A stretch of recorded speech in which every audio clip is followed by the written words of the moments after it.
10:37 পর্যন্ত আছে। স্নান করা কটা? 10:37 পর্যন্ত চান করার টাইম আছে। কিছু কষ্ট হবে? ভাতটা ছেড়ে ভাতটা ভাতটা নিতে হবে আপনার 10:37 থেকে 12:46 মধ্যে। 12টার মধ্যে দিবেন। ঠিক আছে। তাহলে 6টার মধ্যে বসবি। এই যে আজ তুই পূজায় বসে না। এই যে ক্যামেরা তোলো ছেলেকে ভালো সিন করে আছে হাত দিও না, হাত দিলে ফটোটা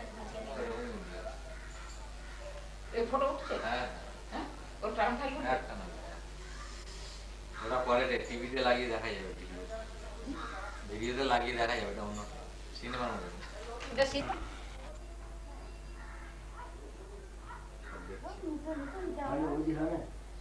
সব টিকে দিতে বললাম না মেরে দে আপনাদের কাজের কৃষ্ণকে বলেছে চা বাপ কালী পুজো লাগে দুটো বেটে রেখে দেবেন, দুটো লাল চা সাদা চা। কখন আপনি আগে আসছিলেন ওকে নিয়ে ছটায়। ছটায় এসে বসবেন।